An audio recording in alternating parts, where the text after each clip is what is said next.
Alright, this is gonna have to be it. So, hi, my name's Sam. Welcome to the Potager Knits podcast. I'm coming to you here from Harrisburg, Pennsylvania, in my little yarn corner. And yeah, it's been 2 weeks, and I've been busy with Rocky Horror, so I have a decent amount to talk about because it's been 2 weeks, but I don't think I'm gonna have time to edit this because I haven't had time to myself, and I just want to take a nap. Sorry, it's been a long day at work, and I'm really glad that I finally am done with the day and can have my weekend, because next week starts Tech Week for the show, so that means so much running back and forth. Ugh. Anyway, I digress. So, if you want to find me on the internet, you can find me on Instagram at Potager Knits and on Ravelry at Orandrosamore. Both of those links will be down in the description, as well as any other things that I think of that I want to share the links to. Just a reminder that the adventure hat is still up for sale on Ravelry, and half of the proceeds will still be going to a charity. The one that I am doing right now, can't remember the exact acronym, but it is to benefit Indigenous women and children, because that is something that I care a lot about and I think it's important. So there's that. I also put my dyer supplier link down at the bottom and down in there.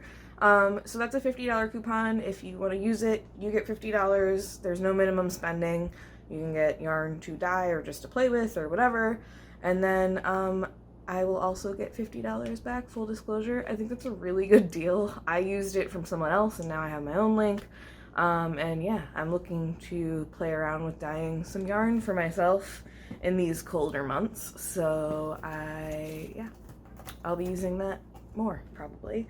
Yeah, that's the other thing. I wanted to say thank you for all the kind words last week about our anniversary. It was really sweet. We had a really good time filming that, and my wife was really glad to get to participate in it because she's been very supportive of this whole thing and me doing my thing and having my little craft corner. So yeah, it was really fun to get to bring her into that. So thank you guys for that. And we can move on. I'm singing a lot today. It's because I'm glad that it's Friday. So we can move on to finished objects, and the first one I am wearing, it is my Whiskey in a Teacup shawl. So this is the one that I was showing with my little sock minis that I got from the Sheepyshire. The pattern is the Whiskey in a Teacup shawl by Gauge Dye Works. And I'll pull it off so that you can see the full glory of it. Oh my god, it's so cool. I love it. Love every bit of it. This was a really easy pattern to follow, but it was still interesting enough that I got it done real quick, because you're using, I mean, you can use whatever yarn you want, but because I was using different colors, I was really excited to see what the next color was. It was like that self-striping satisfaction, so yeah, this went quick. So now I can wear it this month while I'm frolicking around and doing Halloween-y type stuff, so yeah, that is good. Next FO, I have my little pumpkin over here. So this is my Halloween costume. Well, it's the only thing that I've made for my Halloween costume. The rest of it is just normal clothes. I made a Jughead hat. So I'm not going to put it on because my hair is already giving me a hard time. But yeah, it's just little points. There is a seam up the back. I followed the instructions, but it did make this little seam dude. So I don't know. I probably would have done something different to seam it rather than Kitchener. But this will be what people will see anyway. Easy pattern to follow. I don't know what else to say about it. Short rows, and then decreases and increases along the edge to make the little things. The only thing I really still need to do this is I have jars of buttons, so I'll put a red button and then a little white strip thing there to complete the look. I've been a fan of the Archie comics since I was a kid, and I've always thought that Jughead's character was pretty funny, so when Riverdale came out and it was edgy Jughead, I was like, oh, okay, let me get in on that. So yeah, so I'm gonna be edgy Jughead, and Becca is going to be Betty, and it's gonna be cute. It's gonna be cute. Oh, okay. Also, if you see me pull up my sprayer, it's because my cat has been trying to eat my one project So I'm trying to keep him away, like right now, by finally misting him with my little mister, which I got on Wish. Oh no. And now everything is wet. Everything's fine. Everything's fine! What else?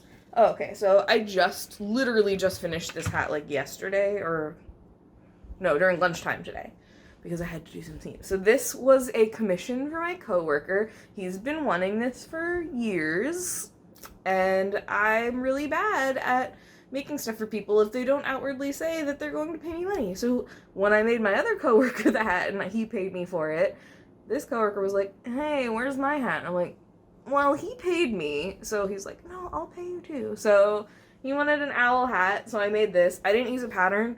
The original one that I had made was like a children's pattern, and I mean, this is not difficult. This is crocheted, obviously. But it wasn't something, I got like fiber on my nose. It wasn't something that I needed a pattern for, because this is just kind of basic. You know, I alternated between, single, I was like, knit one. No, I didn't knit. Single crochet and double crochet all around. I just basically like spiral crocheted all the way around.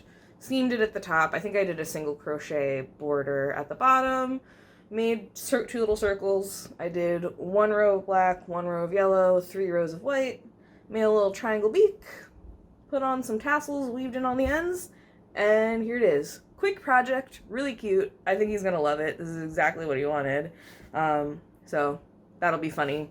I told him that I was making it for him so that he could wear it at our little company-sponsored Halloween party. So we'll see how that goes. But that was really exciting. Really glad to be able to make something without a pattern that turned out that cool. So then I'm gonna pop these back in here just because that'll keep them out of the way and safe from the cat. So my last thing that I finished is this spinning project, which I was really excited about because I had never plied before. So this was my first attempt at plying. I think I did pretty good. It's not perfect, but it is not bad. So here it is. So this fiber I got at the Lehigh Valley Fiber Festival, and this is from Lazio Sheep Farm. So this is from her sheep. It was pretty inexpensive to get just a little bit of it. It was pre-dyed in this like lavender, gray, purple, blue color. I don't know. It's cool, and I was really excited to have like, this feels finished. Like my singles, I know that I technically finished spinning them and I could just knit with them like that, but this feels right. Like this feels finished. So now I'm like gonna ply everything. I just have to figure out like what I want to pair together. This I just did on itself. So like, I don't know if this is a thing, that, oops. I don't know if this is a thing that people do or if this was just me inventing things, because I didn't really like look much up because I was like, intimidating.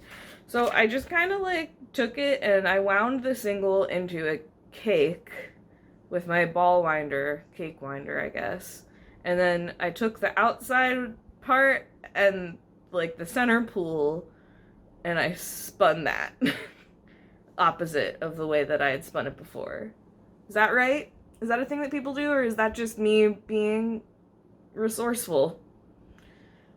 Regardless, I did it and I'm proud of this. And I really like the colors. And I've been trying to find good patterns to use hand spun with because I don't want to just like let it sit. Like I want to use these. So yeah. So I'm gonna put that in little Mr. Pumpkin. Oh look, he has hair now. So next I'm going to move on to whips. So I actually only have 4 now. I had 5 or 6 earlier this week, but because I finished that hat, down to 4. And now I just keep planning new projects. So I'm excited because like I don't know, I'm having one of those very creative times because I don't know what is causing it. Maybe it's just because I love autumn so much and it's just like imbuing me with creativity. But I'm just like, all this yarn that I've kind of had around for a while that I'm not really sure what to do with, or I haven't been really sure what to do with, I suddenly have all these ideas, and it's like, it's the greatest feeling to finally like put 2 and 2 together and be like, this is what I'm going to do. So I'm very excited about that stuff. But anyway, whips right now. So this looks really sad right now. My son who is mad at me now because I sprayed him, has been getting into my spinning and just pulling apart the fibers. You can see how ratty this looks. That asshole did that. So this fiber, of course, I probably lost the label. Yeah, I don't know where the label went, and it's probably because Louis ran off with, oh wait, I think here it is, yeah. So this is skirted fleece mill fiber, a watercolor roving in the color Pixie, shit, okay, hold on one second.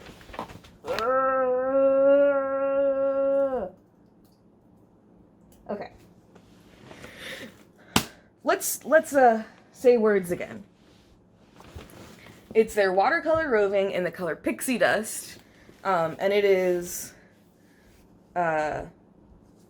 Romney wool, bamboo, and sparkle. So that's what it looks like all spun up. It's got these nice like purple and pink flecks, and then like a natural bit in between and some sparkle. So here's the big messy ball of what the unspun fiber looks like. And I'm using this like bigger like 3-ounce strap spindle that I got from Blue Mountain Fibers at the farm show a couple years ago. This was my first drop spindle. And I don't know, I like it better than the bigger one. Although I do have ideas, and I might actually start spinning a smaller amount of roving that I have on that if I decide that I need to start another spinning project before I'm done with this. But in the meantime, this is pretty legit. I'm really enjoying spinning this. I want to practice more, and I was preventing myself from buying really pretty dyed wool because I was like, it's not worth it because I don't know what I'm doing yet. Like, it's gonna be like such a waste because I'm not gonna be able to spin it nice. But I feel like this has kind of proven to me like, no, it's worth it. Like, I'm gonna enjoy it more if I have something pretty to spin. So this was actually only $10 for this whole 4-ounce braid, so that was a really good deal, and it's fun. So having a good time, and that's what it's about, isn't it? It's having a good time. Next, my Happy Trees socks. These make me a little sad. But I'm trying to move past it. I am trying to stop being such a perfectionist about my knitting, and this was a good example of that. Like, the edging, I had to switch to a different yarn because I ran out of yarn, and I was like, I don't want to tear back a row that I already finished. I'll just put something similar. Nobody's gonna notice. So with these, I started these socks over like 10 times, and I'm just not good at color work yet. Guys, you know, I've been knitting for 15 years, but I shied away from things like color work for so long because I was just like lazy, I guess. I had just gotten so used to not having the energy to knit the things that I wanted to knit, or I was too poor to get the fiber that I wanted to get to make something look good. So I kind of stopped trying to learn new things, and I stopped right before color work. So, you know, I can cable knitting, I'm comfortable with. Lace knitting, I'm incredibly comfortable with. You know, I've learned brioche, but for some reason, the color work thing, tension, I'm just having such a goddamn hard time with. And it's frustrating because I guess, you know, I've been knitting for so long and I'm like, I should be perfect at everything now, but I'm not. And that's okay. Because it's not something I've practiced a lot. And that it's just hard to accept that, but it is the truth. It's okay to not be perfect at everything. I'm going to have to practice things. Just like I'm learning how to spin and I have to practice that, I'm going to have to practice color work so that I can get better at it. That's the only way it's going to happen. It's not going to just happen out of the blue. Can you tell I'm stressed about this? But no, I'm trying to be calm about it. It's just one of those anxiety things where I'm like, it needs to be perfect. So anyway, I got through a little bit of the trees. I haven't really been working on this because it is, I consider it a more fiddly project because obviously color work, you know, I have a chart that I have to pay attention to and stuff. I can't take it to work with me because it requires too much attention, and I don't have as much free time at home as I usually do because of the show. So, yeah, I'm gonna definitely pick these up again more once the show is over, when I will have free time again to work on fiddly things. And these are going to be really nice Christmas socks. They will be toasty. I can wear them with all those boots that are too big for me that I keep buying. And yeah. I really love the color choice that I made with this. I like that it's not just green and red. I don't want all of my Christmas socks to be green and red, and that's that. And that is that. And that's Knitpicks, Wool of the Andes, and Gosling worsted. Wool of the Andes worsted in Gosling for the like grayish color. And then this Pagewood Farms worsted weight yarn, and I don't remember exactly what I think it was called, like JR's Folly or something like that. It just like, it looks like, I don't know, mulberry, I don't know. But it's tonal and it's cute and it looks really good with the color work, so that's my rant about that. And then in my little tomboy femme bag is a sock that I started. So as I was kind of saying, I like to have a really basic project that I can carry along with me to work, and I don't have to think about it a lot. And mostly those have been socks or like this shawl, something that's just, you know, a little more plain, so I can feel productive. And it helps me a lot in meetings to be able to focus on the actual meeting, and it keeps me from multitasking, which is a big thing in my company right now, is that I know it sounds weird, like, I'm technically multitasking because I'm knitting, but it's something that, like, I so inherently know how to do that it's, like, mindless. So instead of, you know, reading emails and talking to people and doing other work during conference calls, I can actually just keep my hands busy and focus on the task at hand. Oh no, it's stuck. The yarn is stuck. Uh-oh. No bueno. Well, got it. Okay. Where'd the actual sock go? It's inside the bag. I'm having a day, guys. Where's my note? Where's my note? Where's my note? I'm finding it. It's fine. Okay. So this yarn I got from the Lehigh Valley Fiber Festival. This was from one of the booths. I don't remember which one. But they were doing a D-stash as well as selling their own yarn. So this was $10, and it is Neighborhood Fiber Co. yarn, which I found out recently they're in Baltimore. So that's cool. Like, I consider Baltimore semi-local to me because it only takes me an hour to drive there. So it's pretty close. Yeah, so I just love the colors because they're very fall-like. And I'm knitting a vanilla sock. This is my first time knitting a vanilla sock without a pattern, which, I mean, I've knit quite a few pairs of socks this year, so I'm pretty comfortable with it. I think, so I always like to knit mine top down. That's the way that I'm most comfortable doing it. I use my little teeny 9-inch circulars. Is that the length? I think so. My little teeny 9-inch circulars. I prefer those. I don't really like using magic loop method for socks. And I have DPNs. I don't mind DPNs, obviously, because my worsted weight socks aren't DPNs, but that's not my favorite. So yeah, little 9-inch circ. And I'm going to do the same heel that's on the Hermione's Everyday sock. So the modified Eye of the Partridge heel, I think it's called. Because I like that with the little garter stitches on the side. Makes it easy to pick up your stitches when you go to the gusset. What else? That's kind of the gist of it. And then I'm just going to probably do a rounded toe. I like a rounded toe. But yeah, I like this yarn. It is pooling in a spiral fashion with my gauge. And I'm pretty cool with that. I think they're going to be cool socks. And they're like fire colors or fall colors, depending on what season it is. So I've been carrying them around in my little sock bag with the Mary Oliver quote on it.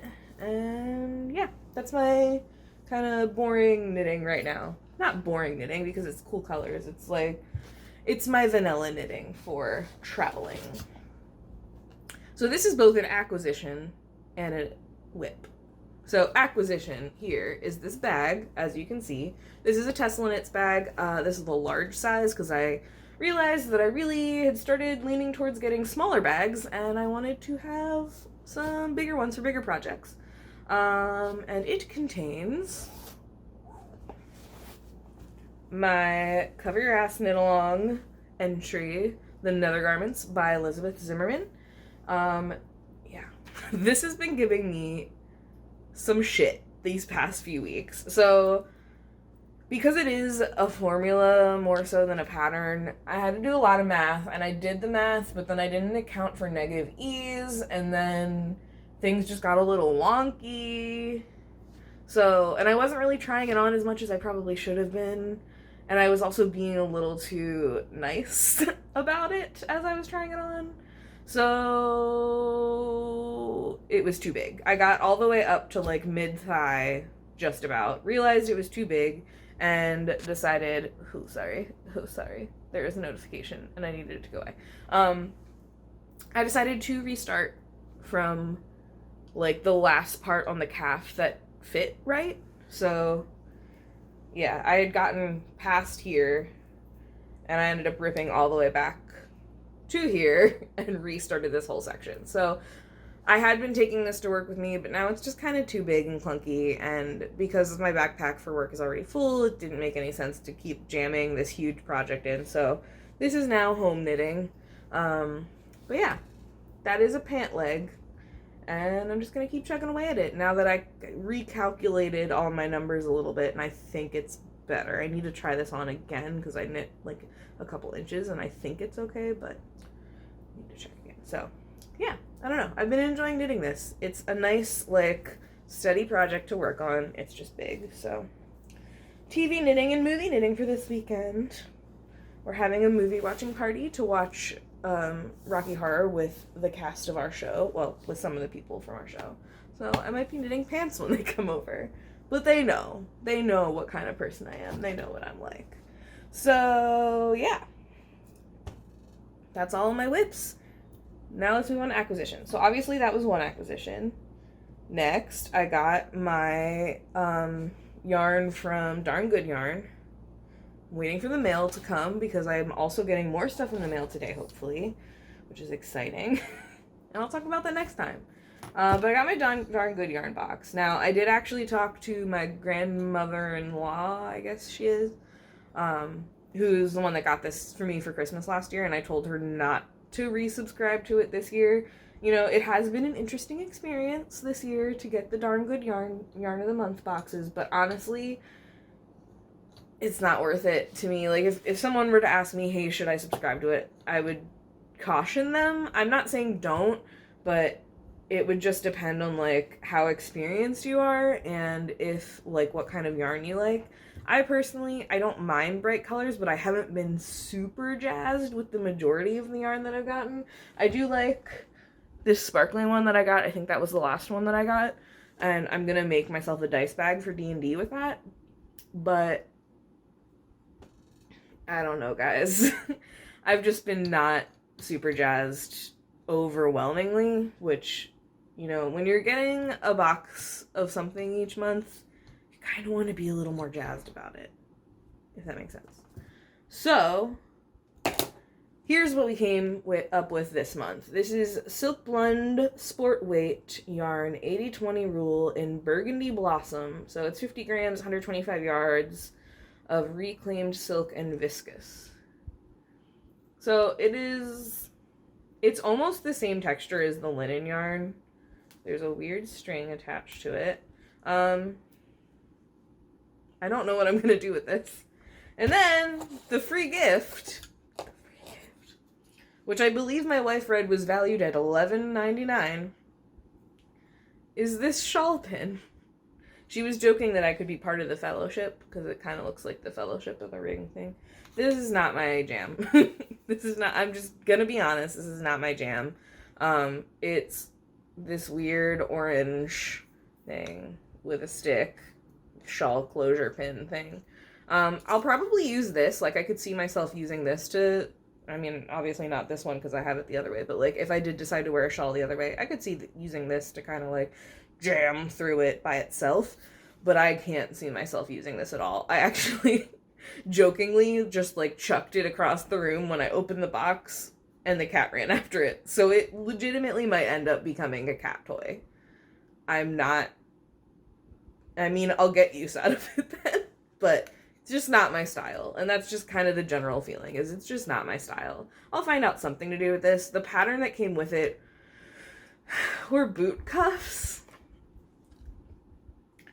I I guess in theory understand the concept of boot cuffs, but then on the other hand I kind of don't. Like, just wear socks. Like, I just wear bigger socks that go above my boots if I want you to see my socks, not little fake. I don't know. It's just silly to me. I don't know. I feel like I'm being so judgy today. So that happened. So my other acquisition I'm actually sitting on. I'm sorry for kicking the camera there.